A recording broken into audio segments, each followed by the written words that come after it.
Hey guys, Malcolm Moore here. In today's video, I'm going to take you through a quick progression that is going to get you carving. Carving is where you tilt the board onto its edge and then you engage the side cut of the snowboard. And it is in doing that that the board pulls you round through the arc of the turn. If you get it right, you'll be able to leave nice pencil thin lines in the snow behind you without any skidding at all.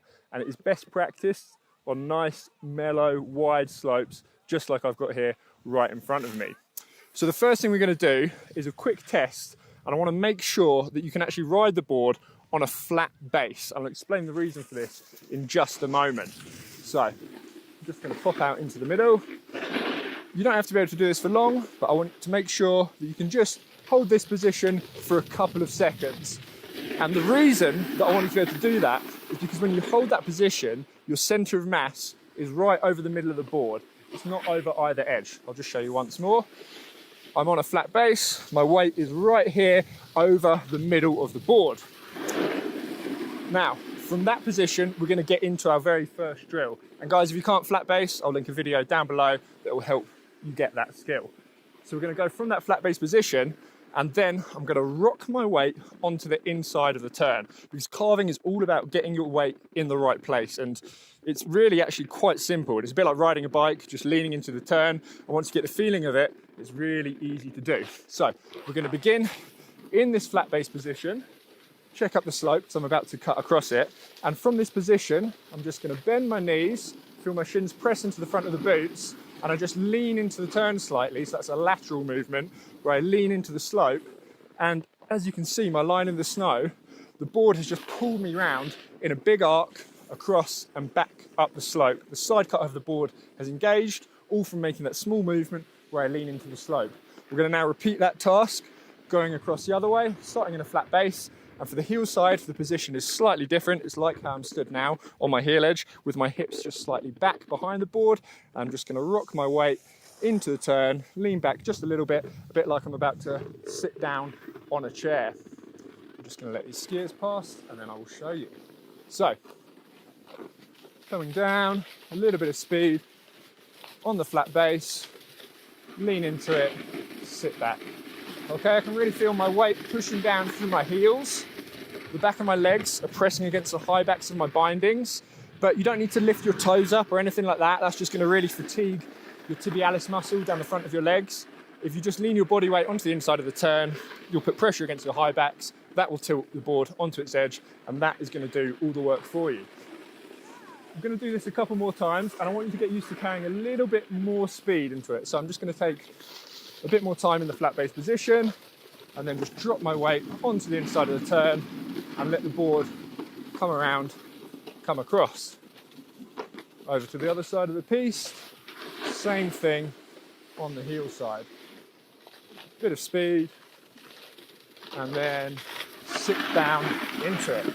Okay, so once you've got this, and you're leaving those nice pencil thin lines in the slope behind you, and you can really easily just check back and see that you are.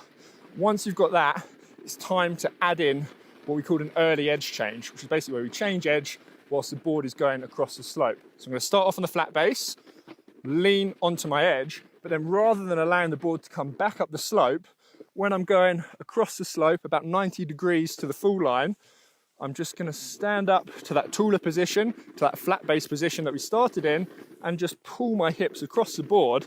And it should really feel exactly the same as what we've just been doing, only now we're doing it across the slope rather than straight down it. So, a bit of speed. You've already done this. Shins pressing into the front of the boots. And when I get to about here, I just stand up, the board's flat, and I sink down onto my heel edge. And now you can just start linking those together. All right, I'm going to show you the drill once more, but you might do that and suddenly have it. So what I'm going to do, I'm going to start on the other side of the slope so I can go from the heels to the toes, and you can watch that edge change. And you can see my line in the snow, nice pencil thin line, no skid, the board's running its length, engaging that side cut. So here we go, flat base, onto the heels, ball comes across the slope, flat base, sink onto your toes. All right, and now you're carving. That's it, up and over. It's all about crossing your center of mass over the board and placing it on the inside of the turn. Lean into the turn, right there. Having good posture is going to help, so having your hips stacked forward when you're on the toe edge and having them behind the board on your heel edge is just going to help you balance.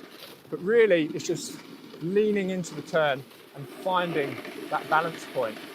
As you start riding faster, you'll be able to lean more into each turn.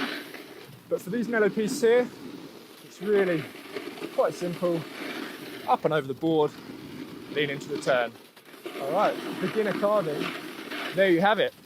If you guys are interested in progressing your skills a little bit further, I'm going to quickly plug my new online course that I've just released this winter.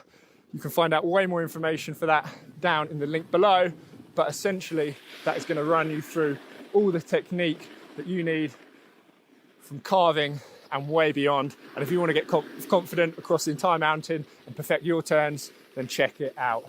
Thank you for watching, and I'll see you guys in the next one.